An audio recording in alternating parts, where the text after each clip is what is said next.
വണ്ടൂർ മണ്ഡലത്തിന് ഇനി മന്ത്രി തിളക്കം. എ.പി. അനിൽകുമാർ തിരുവനന്തപുരത്ത് സത്യപ്രതിജ്ഞ ചൊല്ലി മന്ത്രിയായി അധികാരമേറ്റതോടെ വണ്ടൂരിൽ കോൺഗ്രസ് പ്രവർത്തകർ ആഹ്ലാദത്തിമിർപ്പിലാണ്. പടക്കം പൊട്ടിച്ചും മധുരം വിതരണം ചെയ്തുമാണ് മണ്ഡലത്തിലെ പ്രവർത്തകർ ചരിത്ര നിമിഷം ആഘോഷമാക്കിയത്. വണ്ടൂരിന്റെ പ്രിയ നേതാവ് എ.പി. അനിൽകുമാർ തലസ്ഥാന നഗരിയിൽ മന്ത്രിയായി സത്യപ്രതിജ്ഞ ചെയ്യുന്ന അതേ സമയത്തു തന്നെ വണ്ടൂർ അങ്ങാടിയും ആഹ്ലാദക്കടലായി മാറി. തങ്ങളുടെ ജനപ്രതിനിധിയിലൂടെ വണ്ടൂർ മണ്ഡലത്തിന് മന്ത്രിസഭയിൽ ശക്തമായ സാന്നിധ്യം ഉറപ്പാക്കാനായതിന്റെ ആവേശത്തിലാണ് UDF പ്രവർത്തകർ. വണ്ടൂർ അങ്ങാടി ജംഗ്ഷനിൽ യൂത്ത് കോൺഗ്രസ് മണ്ഡലം കമ്മിറ്റിയുടെ നേതൃത്വത്തിലായിരുന്നു പ്രധാന ആഘോഷ പരിപാടികൾ. യൂത്ത് കോൺഗ്രസ് മണ്ഡലം പ്രസിഡന്റ് E.K. അഫ്ലഹിന്റെ നേതൃത്വത്തിൽ പ്രവർത്തകർ ലഡു വിതരണം ചെയ്തു. വരും ദിവസങ്ങളിൽ മണ്ഡലത്തിലുടനീളം വിപുലമായ സ്വീകരണ പരിപാടികൾ സംഘടിപ്പിക്കാനാണ് പ്രവർത്തകരുടെ തീരുമാനം.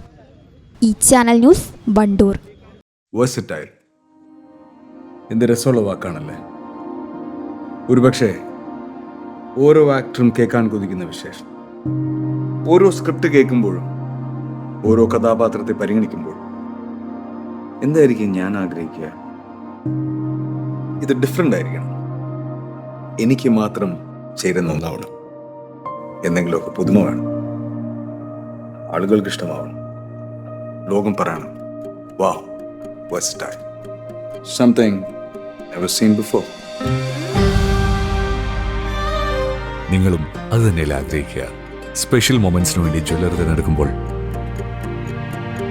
നെവർ സീൻ ബിഫോർ ഡിസൈൻസ്, നിങ്ങളുടെ സ്നേഹത്തോളം പ്യോർ ആൻഡ് പ്രഷ്യസ്,